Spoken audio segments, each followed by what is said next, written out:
नमस्कार, आप देख रहे हैं कैपिटल टीवी। मैं हूं आपके साथ सृष्टि शाह। पश्चिम बंगाल की राजनीति में इन दिनों एक ऐसा मामला सुर्खियों में आया है जिसने राजनीति के गलियारों में हलचल मचा दी है। तृणमूल कांग्रेस के राष्ट्रीय महासचिव और सांसद अभिषेक बनर्जी एक बार फिर से सीआईडी के सवालों के घेरे में है और फर्जी हस्ताक्षर मामले में उनसे दोबारा पूछताछ की गई, जबकि पार्टी के वरिष्ठ नेता कुणाल घोष से भी जांच एजेंसी ने लंबे समय तक सवाल जवाब किए हैं। आरोप है कि कुछ विधायकों के हस्ताक्षरों का इस्तेमाल उनकी जानकारी के बिना किया गया, जिसके बाद ये मामला राजनीतिक विवाद से निकलकर कानूनी जांच का मुद्दा बन गया है। अब सीआईडी दस्तावेजों, बयानों और तकनीकी सबूतों के आधार पर सच्चाई तक पहुंचने की कोशिश कर रही है। हाई कोर्ट की नजर भी इस पूरे मामले पर बनी हुई है। आखिर क्या है ये पूरा मामला? क्यों बार बार पूछताछ के लिए बुलाए जा रहे हैं अभिषेक बनर्जी और क्यों कुणाल घोष से भी सवाल जवाब किए जा रहे हैं? तो चलिए जानते हैं जरा विस्तार से। आखिर क्या है पूरा मामला? ये विवाद उस पत्र को लेकर शुरू हुआ जिसमें कुछ विधायकों के सिग्नेचर होने का दावा किया गया था। बाद में आरोप सामने आए कि कुछ सिग्नेचर खास रूप से फर्जी भी हो सकते हैं या इनसे जुड़े लोगों की जानकारी के बिना उनका इस्तेमाल किया गया हो सकता है। मामला सामने आने के बाद इसकी शिकायत की गई और फिर सीआईडी ने जांच शुरू कर दी। जांच के दौरान कई दस्तावेज जुटाए गए और इससे जुड़े लोगों से पूछताछ का सिलसिला शुरू हुआ। मुख्य आरोप, कुछ विधायकों के सिग्नेचर कथित तौर पर उनकी परमिशन के बिना इस्तेमाल किए गए। विवादित दस्तावेज को आधिकारिक रूप से पेश किए जाने का दावा किया गया। शिकायतकर्ताओं ने हस्ताक्षरों के सही होने पर भी सवाल उठाए।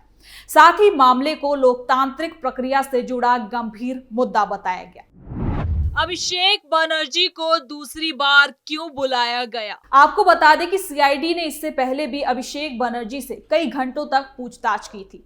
जांच अधिकारियों का कहना था कि पहली पूछताछ में मिली जानकारी और मौजूदा डॉक्यूमेंट्स के बीच कुछ बिंदुओं और जानकारी की जरूरत थी। इसी के चलते उन्हें दोबारा भवानी भवन में सीआईडी दफ्तर बुलाया गया।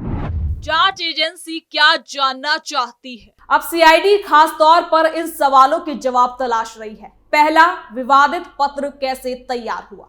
फिर पत्र तैयार करने की प्रोसेस में कौन कौन से लोग शामिल थे? हस्ताक्षर कब और किन परिस्थितियों में किए गए? जिन सिग्नेचर को लेकर विवाद है उनकी वास्तविक स्थिति आखिर क्या है? दस्तावेज के इस्तेमाल की जानकारी किन लोगों को थी?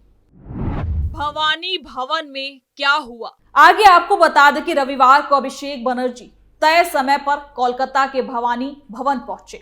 यहां सीआईडी अधिकारियों ने उनसे कई दौर में सवाल जवाब किए। पूछताछ के दौरान जांच अधिकारी पुराने बयानों, दस्तावेजों और मौजूदा सबूतों के आधार पर सवाल पूछ रहे। सूत्रों के मुताबिक अधिकारियों ने घटनाक्रम की पूरी टाइमलाइन समझने की कोशिश की। पूछताछ के दौरान जिन पहलुओं पर फोकस रहा, तो इस दौरान कुछ खास पहलू भी थे जिनमें विवादित पत्र की उत्पत्ति, सिग्नेचर की प्रक्रिया, दस्तावेज के प्रसार का तरीका, संबंधित लोगों की भूमिका और पहले दिए गए बयानों का वेरिफिकेशन। कुणाल घोष से भी पूछताछ। इस मामले में तृणमूल कांग्रेस के वरिष्ठ नेता और पार्टी प्रवक्ता कुणाल घोष को भी सीआईडी ने तलब किया। जांच एजेंसी का मानना कि मामले से जुड़े कुछ सबूतों को समझने के लिए उनके बयान भी खास हो सकते हैं। राजनीतिक जानकारों का मानना है कि जांच एजेंसी अलग अलग लोगों के बयानों का आपस में मिलाने की कोशिश कर रही है ताकि घटनाक्रम की सही तस्वीर सामने आ सके। कुणाल घोष से जुड़े जरूरी सवाल। पहला, विवादित दस्तावेज के बारे में उनकी जानकारी क्या थी? दस्तावेज तैयार करने की प्रक्रिया से उनका कोई रोल था या नहीं था? मामले से जुड़े दूसरे लोगों के साथ उनकी बातचीत क्या हुई? विवाद सामने आने के बाद उनकी भूमिका आखिर क्या रही? आमने सामने पूछताछ की चर्चा। इसी के साथ जांच के दौरान ये भी सामने आया कि सीआईडी कुछ लोगों को आमने सामने बैठाकर पूछताछ भी कर सकती है। ऐसी पूछताछ तब होती है जब अलग अलग लोगों के बयानों में अंतर दिखाई देता है या किसी जानकारी पर सबूत इकट्ठा करने हो। हालांकि जांच एजेंसी ने सार्वजनिक रूप से पूरी जानकारी साझा नहीं की, लेकिन इस संभावना ने मामले को और ज्यादा चर्चित बना दिया। हाईकोर्ट की भूमिका क्यों महत्वपूर्ण है? इस पूरे मामले में कलकत्ता हाईकोर्ट की भूमिका भी काफी खास मानी जा रही है। अदालत ने जांच प्रक्रिया को महत्व देते हुए इससे जुड़े लोगों को जांच में सहयोग करने का आदेश दिया है। कानूनी जानकारों का कहना है कि जब किसी मामले में अदालत की निगरानी या निर्देश शामिल हो जाते हैं तो जांच एजेंसियों पर सबूतों को पूरी निष्पक्षता से सामने लाने की जिम्मेदारी और ज्यादा बढ़ जाती है। हाईकोर्ट के आदेशों का असर। मामले में हाईकोर्ट के दखल देने के बाद क्या क्या बदलाव देखने को मिले हैं, तो पहला है जांच की गति बढ़ी, ज्यादा दस्तावेज जुटाए गए, संबंधित लोगों को तलब किया गया, तकनीकी जांच को प्राथमिकता मिली।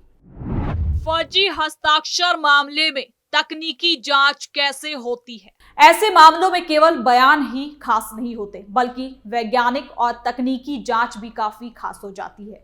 सीआईडी दस्तावेज जानकारों और हैंडराइटिंग जानकारों की मदद ले सकती है। जानकार किन किन चीजों की जांच करते हैं ये भी बता देते हैं, क्योंकि ये भी काफी खास हो जाता है जानना। हस्ताक्षरों की बनावट, लिखावट का दबाव, अक्षरों का स्वरूप, इंक और दस्तावेज का टेस्ट, मूल और विवादित हस्ताक्षरों की तुलना। अब अगर जरूरत पड़ती है तो फॉरेंसिक लैब की मदद भी ली जा सकती है। इसमें राजनीतिक महत्व भी क्यों बढ़ जाता है? आम परिस्थितियों में किसी दस्तावेज से जुड़ा विवाद केवल कानूनी मामला माना जाता है, लेकिन यह मामला राज्य की सबसे प्रभावशाली राजनीतिक पार्टी और उनके शीर्ष नेताओं से जुड़ा हुआ है। अभिषेक बनर्जी टीएमसी के प्रमुख चेहरों में गिने जाते हैं, इसलिए उनकी पूछताछ को लेकर राजनीतिक हलकों में खास रुचि देखी जा सकती है। राजनीतिक कारण। अभिषेक बनर्जी का बड़ा राजनीतिक कद, तृणमूल कांग्रेस की संगठनात्मक भूमिका, विपक्ष के आरोप, चुनावी माहौल में बड़ी संवेदनशीलता। विपक्ष क्या कह रहा है? विपक्षी दलों ने इस मामले को गंभीर बताते हुए निष्पक्ष जांच की मांग की है। उनका कहना है कि अगर सिग्नेचर के साथ किसी प्रकार की गड़बड़ी हुई है तो जिम्मेदार लोगों के खिलाफ कार्रवाई होनी चाहिए। विपक्ष लगातार इस मुद्दे को राजनीतिक मंचों पर उठा रहा है और सरकार से जवाब मांग रहा है।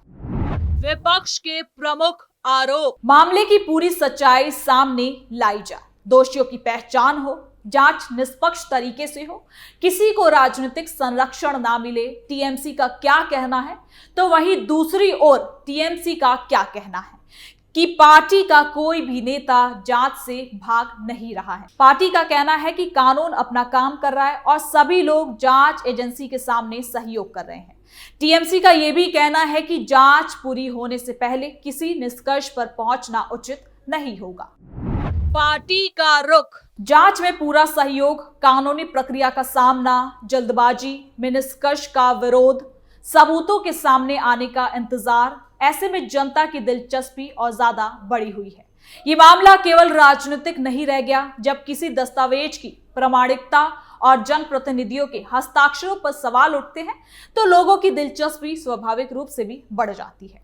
सोशल मीडिया पर भी इस मुद्दे को लेकर लगातार बहस चल रही है। सवाल भी उठ रहे हैं, हस्ताक्षर असली थे या फिर नहीं? विवादित पत्र कैसे बना? किस स्तर पर चूक हुई? जांच का अंतिम रुख क्या होगा? अब आगे के लिए जांच अभी जारी है और सीआईडी सभी सबूतों को इकट्ठा करने में जुटी हुई है। आने वाले दिनों में और लोगों से पूछताछ हो सकती है, नए दस्तावेज सामने आ सकते हैं, फॉरेंसिक रिपोर्ट खास भूमिका निभा सकती है, अदालत में जांच की प्रगति पर चर्चा हो सकती है, जांच एजेंसी आगे की कार्रवाई तय कर सकती है। अब तक की सबसे बड़ी बातें। अभिषेक बनर्जी से दूसरी बार पूछताछ, कुणाल घोष को भी सीआईडी ने सवालों के लिए बुलाया। मामला कथित फर्जी सिग्नेचर से जुड़ा है। हाईकोर्ट ने जांच में सहयोग करने को कहा। तकनीकी और फॉरेंसिक जांच भी खास बन गई है। विपक्ष और सत्ता पक्ष आमने सामने है। पूरे पश्चिम बंगाल की राजनीति की नजर इस जांच पर टिकी हुई है। फिलहाल ये मामला जांच के दायरे में है और सीआईडी अलग अलग दस्तावेजों, बयानों और तकनीकी सबूतों की मदद से सच्चाई तक पहुंचने की कोशिश कर रही है। अभिषेक बनर्जी और कुणाल घोष से हुई पूछताछ के बाद राजनीतिक चर्चाएं और ज्यादा तेज हो गई हैं। हालांकि आखिरी फैसला जांच पूरी होने के बाद, ऑफिशियल रिपोर्ट सामने आने के बाद ही साफ हो पाएगा। तब तक ये मामला पश्चिम बंगाल की राजनीति के सबसे चर्चित और संवेदनशील मामलों में शामिल रहेगा। तो फिलहाल के लिए इस खबर में इतना ही। देखते रहिए कैपिटल टीवी।